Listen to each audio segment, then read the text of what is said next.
happen. And of course, we do have some more initial reactions for you today's budget presentation by the Minister of Finance and Planning. And for that, we're now joined by Stockbroker Ryan Strachan and the junior opposition spokesperson on Finance and Planning, Cleveland Tomlinson. Good evening to you, gentlemen. Hi, good evening. Thank you for having me. Great. Of course, we're interested in knowing what was the standout item from today's budget presentation from both of you, starting with you, Ryan Strachan. Well, firstly, thank you. Good evening to your viewers. Thanks for having me. The standout to me was, it was really a theme of caring from the opening salvo by the Minister of Finance. The takeaway was that the point of the presentation with to balance the macro with the micro, and the theme that kept coming up over and over was that the people would benefit. The things that jumped out at me was the increased relief for pensioners. They're really oftentimes a forgotten member of the society. And one would recall that because their earning capacity would have been somewhat limited in most cases, that any relief to them would go directly in their pockets, because at this point they would have spent their working life accumulating resources, which in turn they'd be spending now for the duration of their life. And naturally, another thing would have been the reduction in bus fares and also the increase in the income tax threshold, among others, but top of mind immediately, it would be those three. What say you, Mr. Tomlinson? Well, we're happy that the finance ministers finally realized what we have been saying for quite some time now, that the improvements in the macroeconomy have not been translating into real and tangible improvements in the lives of people. For quite some time, the administration has boasted with a degree of arrogance and has been lost in the macro numbers without appreciating that life on the ground is really hard for majority of Jamaicans. So we are happy that we have heard in this budget presentation a degree of appreciation that the realities on the ground are stark difference from what is displayed in the macroeconomic stability that the country has achieved.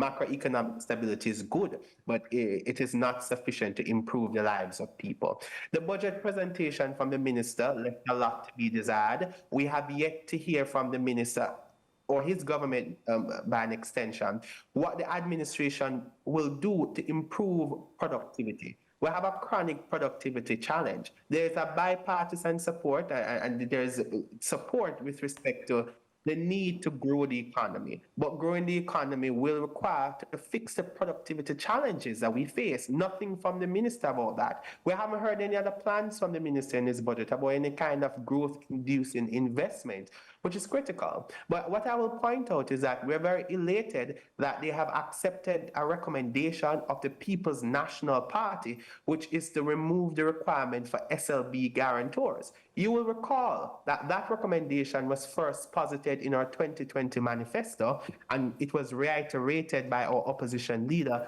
in subsequent budget presentations. So we're very happy that he has finally taken on that recommendation. We welcome... Go ahead very quickly. We welcome as well the relaxation in the procurement regulations.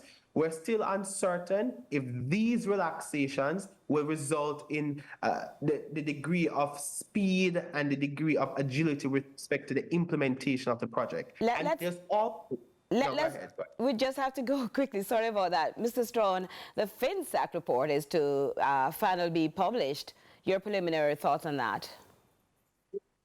Well needed, well needed. I think it's interesting hearing Cleveland say much of what he said, because I'm inclined to wonder if he listened to the presentation with regard to the matter of investments, because we heard the minister speak to junior market threshold increases, etc. But FinSAC report, well needed. I think it's important for us to reconcile our history that many times persons will want us to forget ever happened. Therefore, I think that reconciliation will be helpful for the way forward, so that particular mistakes are not repeated, like trying to put forward matters that they cannot finance or be financed or speak to how they be financed. So I think it was a realistic budget though. And overall, I think the whole method of financing through securitization of receivables and potential government divestments, which have been mentioned before, show a clear path towards the financing. And this would have been the case with COVID care packages. in the past to the tune of about 14 billion. So that 45 billion will become available via those means would be great. And as I said before, it's a direct policy initiative, and I'm not surprised it's unfamiliar to some of us. You want to add to that, sir? Mr. Tomlinson? Yes, certainly. I want to respond to Ryan. We welcome the increase in the cap for the junior stock exchange. But when I said any growth-induced expenditure, I'm talking about expenditure on the part of the government. I think Ryan would appreciate that dichotomy, what he said and what I have said.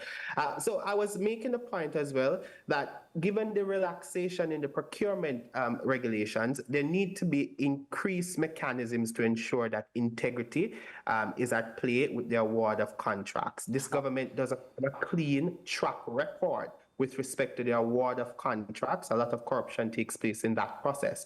So whilst we welcome the relaxation of the procurement regulations, we think there need to be additional mechanisms to ensure integrity. We can tell that both of you have so much to say. And just to tell our viewers that we will be seeing a lot more of Cleveland Tomlinson and Ryan Strachan as CVM continues to track the budget debate over the next 2 weeks. Thank you so much, gentlemen.